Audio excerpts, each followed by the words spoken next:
झाला विठ्ठल जळीस्थळी भरला रिता ठाव नाही उरला किंवा सर्वा घटी राम देहादे एक सूर्यप्रकाशक देव नटला नाना परी भरुणी उरला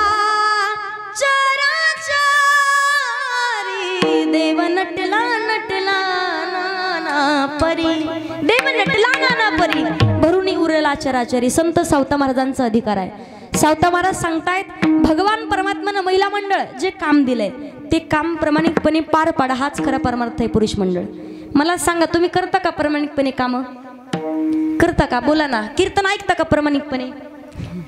बोला ना, खरं खरं सांगा बरं। मला सांगा तुमच्या शेतात इकडे पीक कोणतं आहे जास्त? कापूस आहे का? एकदा विचारलं पीक कोणतं आहे, लोक म्हणे सरकी तुरण पळाटी सरकी तुरण पळाटी हा आणि परत कापाशी एकच आहे सगळं बरं का।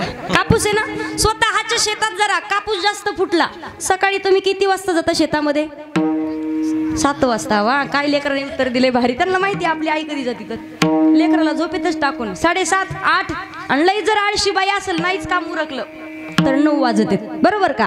पर स्वतःच्या शेतात काम करायला गेल्यावर महिला मंडळ तुम्ही दिवसभरात किती वेळा पाणी पिता आणि किती वेळा जेवण करता? माझी शपथ घेऊन सांगा, बोला ना। ताण भूक कळते माहिती तुम्हाला। आणि दुसऱ्याच्या शेतात रोजानं जाऊ दे बरं 4 बाया 5 घागरी पाणी पितात कशा पेत असतील तुमची तुम्हाला माहिती आहे। काही काही एवढ्या बदमाशीत पर्यंत पात नेतात पुढे गेल्या की पात थांबणार मध्ये माग गवत ठेवून पुढं कशामुळे तर पात रेटना गावतर माती लुटीतात। मला सांगायचंय काय, दिलेलं काम प्रामाणिकपणे करा, दुसरा परमार्थ करण्याची गरज नाही, हाच तुमचा खरा परमार्थ आहे। आणि जगद्गुरु तुकोबाराय सांगतात जोरात वाजव जोरात जोरात मनातून खरंच पटलं असेल तर प्रामाणिकपणे काम करणे हा खरा परमार्थ। आणि जगद्गुरु तुकोबारायांचा अधिकार पाहिला। तुकोबाराय म्हणतात माझी मद झाली अनावर वाचा छंद या नामाचा वारकरी संप्रदायाचा कळस आणि वारकरी संप्रदायाचं नाक म्हणजे जगद्गुरु तुकोबाराय। माणूस सुंदर दिसतो महिला मंडळ कधी? नाकाला जेवढा शेंडा तेवढा माणूस दिसायला म्हणता की नाही? पोरगी काळी सावळीचे पण नाका डोळ्यात चांगली, खरंय का नाही? म्हणता की नाही? पप्प्याचे पप्पा पप्प्याला पोरगी पाहायला जा पण अगोदर नाका डोळ्यात पहा। पहिल्या काळात होतं ते बुट्टीचे नकटीचे, उंचच झाली बुट्टी झाली पण आता कशी पहा। लोक आम्हाला म्हणते ताई तुमच्याकडे आहे का एखादी? म्हणलं आमच्याच गावातले 50 राहिलेत सध्या बेटा ज्याचं रखडलं त्याचं तर लईच अवघड आहे तुम्हाला सांगते। कारण 700 पोरी 1000 पोरं 300 पोरांनी करायचं काय? त्यांनाही उपाय सांगते मी। रखडल्याचं लय अवघड आहे तुम्हाला उदाहरण सांगते की पोराची सुपारी फुटली 1.5 लाख रुपये पगार होता आणि सासूबाईने जसं पोरग पाहिलं म्हणे याला अजिबात पोरगी द्यायची नाही। झालं काय नेमकं? आता पोरीचा बाप म्हणे तुला झालं काय? 1.5 लाख रुपये पगार आहे 2-3 मजली बिल्डिंग आहे 50-50 एकरचा मालक आहे, तुला झालं काय नेमकं? याला पोरगी द्यायची नाही, ऊस तोडणाऱ्याला देईन पण त्याला द्यायची नाही। ती म्हणे झालं काय नेमकं तुला? ती म्हणे तुम्ही इकडे या। म्हणे झालं काय? तुम्हाला माहित नाही मला पाहायला आलतो रखडलेले लग्न। आमच्या शेजारचा एक मुलगा मला म्हणे ताई एखादी पोरगी तरी पहा। म्हणलं दादा वय काय चालू आहे? म्हणलं 42। म्हणलं 8 वर्षासाठी कशाला बट्टा लावतो आता? मला सांगायचंय काय, लग्न होतात कोणाचे माहितीये? जे आई वडिलांची सेवा करते त्यांचे, जे सप्तेचं मध्ये कीर्तनाला येऊन बसते त्यांचे, जे सप्तेचं नियोजन करते त्यांचे, जे स्वतःच्या पायावर उभे त्यांचे लग्न होणार। पण जे रोज या गल्लीतून त्या गल्लीत हिला तिची चप्पल खातेन तिचा मार खातेन त्यांनी फक्त भगवे कपडे घालायचे, मोठ्या मोठ्या रुद्राक्षाच्या माळा घालायच्या, असा आडवा भस्म लावायचा। बम बम बोले टेकड़ी कैलाश के राजा चिल्लिम भराई ताजा दम लगाने आजा की चलो हिमालय के गुफा तर शांतता। मला सांगायचंय काय, नाकाला महत्व आहे। महिला मंडळ नाकाला धार असावी, फक्त धार नसावी। रेंज मध्ये राहा म्हणजे कळल तुम्हाला, नाही तर काही काही जणांना 12 महिने पाऊस कळा। तुम्हाला उदाहरण सांगते की बाईला सर्दी झालेली भाकरी करायला बसली, काळे डुक भाई होते ढकल्यात टाकले तर ओळखायला नाही येणार, इकडनं तिकडनं केस पांगलेली भरी नखात माती गेलेली पावशेर पावशेर, तात धुतलं की नाही काहीच माहिती नाही। काही काही असतात पा तोंडात तोबरा भरत्या चुलीच्या राखीत, ज्यांच्या आसन गावात त्यांना माहिती असेल। अशा इथं खोसणार पिशवी हाडूच काढणार भाकरी करता करता। बया माणसाचं नाही सांगत मी, तुमचं तर सोडाच, पण यांचं सांगते आणि त्या बाईला सर्दी झालेली आणि त्यातून नुसती सर्दी नाही पिकलेली सर्दी आणि 2-4 माशांनी नाकाच्या समोर घंगांग घंगांग घंग आची असा हात घेतला आणि परत पिठात. पप्प्याच्या बापांनो जरा जपून भाकरी खात जा. पाच कधी कधी किचन मध्ये नेमकी काय भानगड येत आलं की तसंच नाही. मला सांगायचंय काय, नाकाला धार असावी फक्त धार नसावी. वारकरी संप्रदायाचं कळसही तुकोबा आहेत, वारकरी संप्रदायाचं नाक जगद्गुरु तुकोबा आहेत. आणि नाक एवढं धारदार आहे, माणूस कितीही सुंदर असू द्या, काय करावे ती 32 लक्षणे आणि नाक नाही तेने वाया गेली. तुकोबारायांचा अधिकार माझी मज झाली अनावर वाचा, छंद या नामाचा घेतला असे किंवा तुकिता तुलनेसी ब्रह्म तुकासी आले आणि म्हणून रामेश्वरे चरणी मस्तक ठेविले. अनुरेणू या थोकडा तुका तुकाराम तुकाराम तुकाराम तुकाराम तुकाराम तुकाराम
ज्यांचं नाव घेताच यमाच्या अंगालाही कंप सुटावा हे सामर्थ्य तुकोबारायांचं. तुकोबारायांना साधक मंडळी विचारतात, महाराज तुम्ही म्हणता आमचं भाग्य उजळलं. जगद्गुरु तुकोबारे म्हणतात तुमचंही भाग्य उजळेल, पण कधी?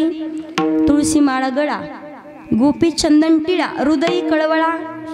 गळ्यामध्ये पवित्र तुळशीचे ज्याच्या माळा आहे तो होय होय वारकरी, पाहे पाहे रे पंढरी. आणि माणसानं एकदा तरी जोपर्यंत हात पाय व्यवस्थित आहेत तोपर्यंत एकदा तरी पंढरपूरची वारी करावी. नाही काशीला जाणं झालं जाऊ नका, रामेश्वरमला नाही जाणं जाऊ नका, चारीधाम करू नका, पण माणसानं एकदा तरी जवळ सकळ सिद्ध आहे हात चालावया पाय तव तू आपले स्वहित पाहे तीर्थ यात्र जाये चुकू नको. का जन्मासी येऊनी आणि पहारे पंढरी किंवा पंढरीशी जा रे आल्यानं संसारा दिनाचा सुयारा पांडुरंग वाट पाहि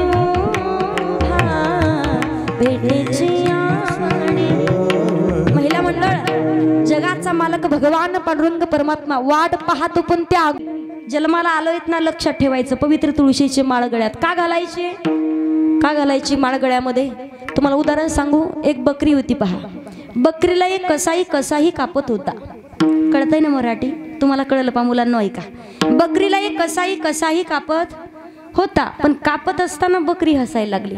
बकरीला तो कसाई म्हणतो, वेडीस का ग तू, तुला लाज वाटते का? तुझा जीव जाणारी म्हणे, तुला मी कापायला लागलं, तू मरणारी सातन तू खुशाल हसती म्हणे. बकरीनं उत्तर फार सुंदर दिलं. ते म्हणे एका गोष्टीसाठी हसते, मी फक्त गवत खाल्लंय तर माझे हे हाल आहेत. काय म्हणते बकरी? मी फक्त गवत खाल्लंय तर माझे हे हाल आहेत, पण तू तर मला खाणारेस, तुझे किती हाल होतील. मला सांगायचंय काय, लक्षात घ्यायचंय माणसानं प्रत्येक जीवनामध्ये पवित्र तुळशीची माळ एकदा तरी गळ्यामध्ये घालायची. का चला हो पंढरी जावो, चला पंढरी जावो, जीवाचा जीव लगावो, चला हो पंढरी जावो, चला पंढरी जावो, जीवाचा जीव लगावो, चला हो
माणसाने एकदा तरी जन्माचा देह माणसाचा देह धारण करून आल्याच्या नंतर जन्मामध्ये पंढरपूरची वारी करावी. जगद्गुरु तुकोबारे म्हणतात तुमचंही भाग्य उजळेल.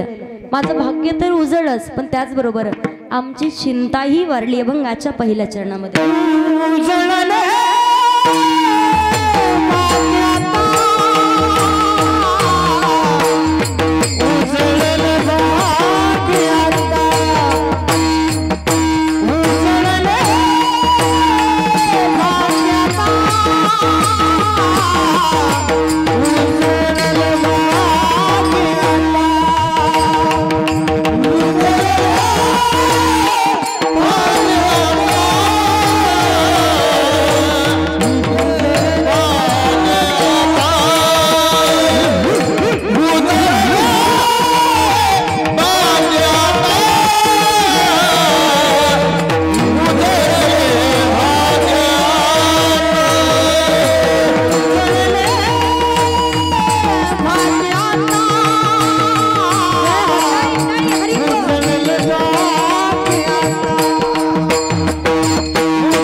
चरणामध्ये जगद्गुरु तुकोबारे सांगतात उजळले भाग्य आता अवघी चिंता वारली. आमचं भाग्य हे उजळले आमची चिंताही वारली.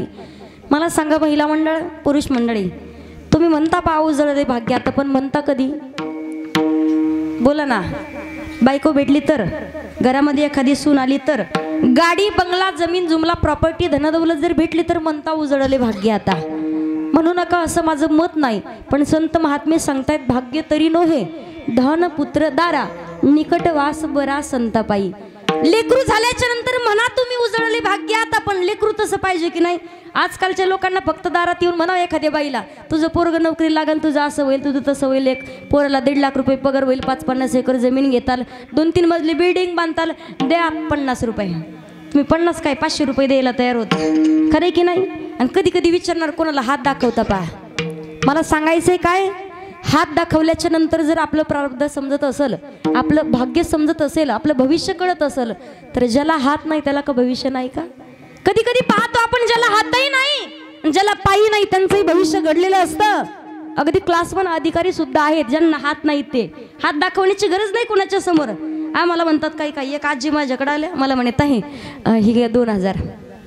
म्हटलं बरं पुढं म्हणे सुनबाईला 8वा महिना चालू आहे. म्हटलं मग सांगा मुलगा होईल का मुलगी.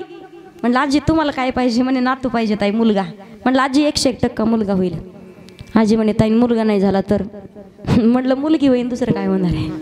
मला सांगायचं काय लेकरू झाल्याच्या नंतर मना उजळले भाग्यात पण तसं लेकरू पाहिजे. पहा पुत्र दे ऐसा गुंडा ज्याचा तेही लोकी झेंडा किंवा कन्या तरी ऐशी दे जैसी मीरा मुक्ताबाई. सात्विक विचाराची लेकरं पाहिजेत. कुळी कन्या पुत्र होती जे सात्विक तयाचा हरिक वाटे देवा. जगाच्या मालकाला त्या लेकराचा आनंद झाला पाहिजे असं लेकरू जन्माला आलं तर बरं आहे. मला सांगा गावात लेकरू बनबना हिंडतंय, नाही तालुक्यात नाव होऊ द्या, नाही जिल्ह्यात नाव होऊ द्या, पण गावातला प्रत्येक घरातला माणूस जर त्या पोराला शिव्या देत असेल तर त्या पोराचा जगून काही उपयोग नाही आणि जन्म घेऊन उपयोग नाही.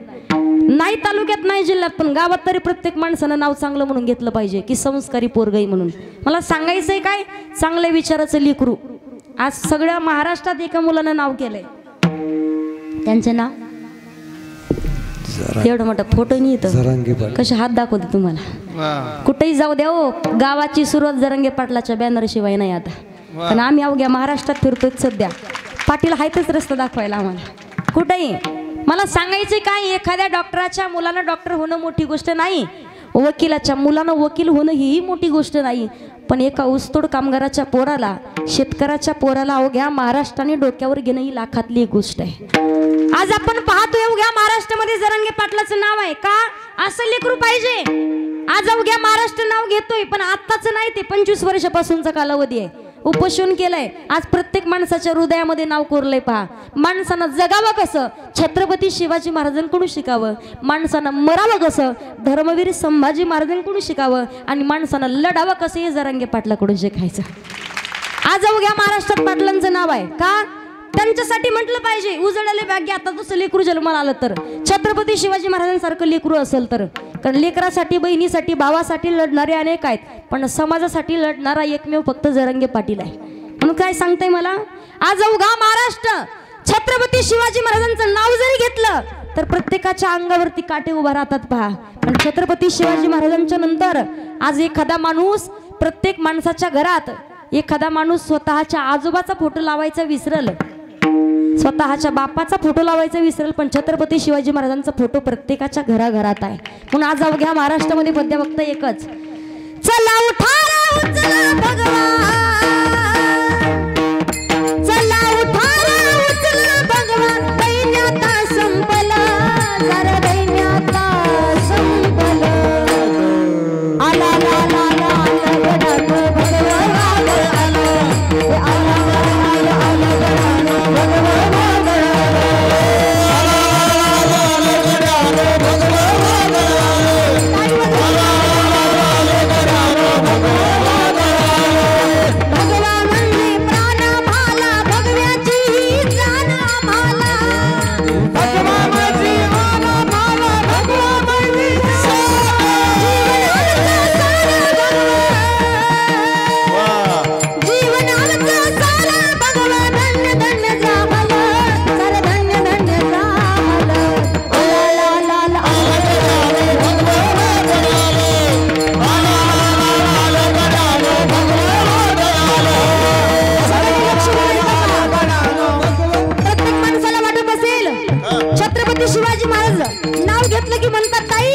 शिवाजी महाराजांचं नाव घेतलं, कोणी मला जरांगे पाटलाचं नाव घेतलं, जातीभेद मतभेद इथं नाही करायचा. कारण तुम्हाला सांगू, संत महात्मे कधी म्हटले नाही या धर्माच्या लोकांनी आणि यांनीच कीर्तन भजन ऐका. छत्रपती शिवाजी महाराजांना सुद्धा स्वतःच्या प्राणाची आहुती देण्यासाठी प्रत्येक जाती धर्मातला माणूस, प्रत्येक जाती धर्मातला मावळा तयार व्हायचा. म्हणून अप्रपगड जाती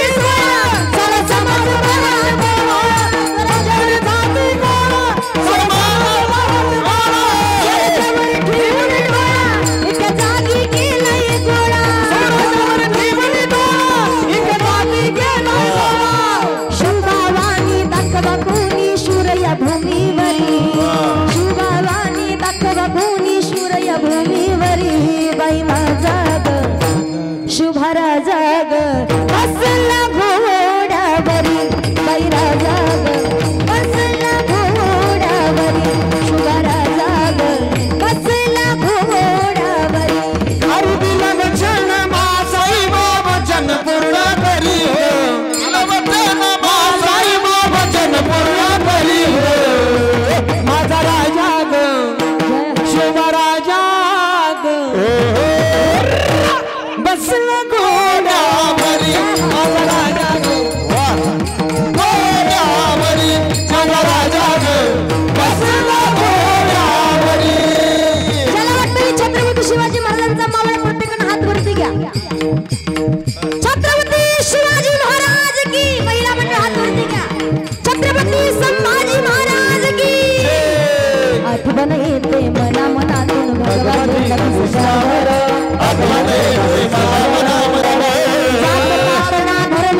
राजाचं नाव गाजते किल्ल्याच्या दगडावर माझ्या राजाचं नाव गाजते किल्ल्याच्या दगडावर माझ्या राजाचं नाव गाजते किल्ल्याच्या दगडावर माझ्या नाव गाजते किल्ल्याच्या दगडावर माझ्या नाव गाजते किल्ल्याच्या दगडावर माझ्या नाव गाजते किल्ल्याच्या दगडावर मासाहेबांना वचन पूर्ती केली शिवरायांच्या जन्माने ही पावन धरती धर्म करावं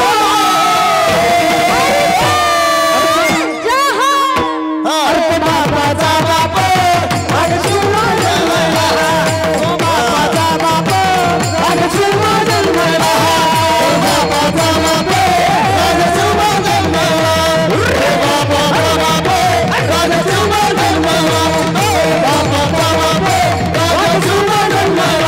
ओ बाबाचा बाप आणि शिवराय जन्मला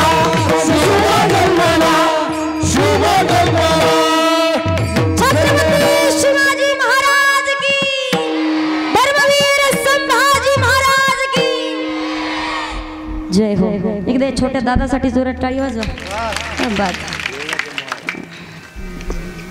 मला सांगायचंय काय, छत्रपती शिवाजी महाराजांसारखा मुलगा असेल तर नक्कीच मना उजळले भाग्य. आता फक्त छत्रपती शिवाजी महाराज नाही, छत्रपती शिवाजी महाराजांची मावळी सुद्धा 2 पावलं पुढे असायचे. पहा का राजांना म्हणायचे, राजा द्या की एकदा संधी.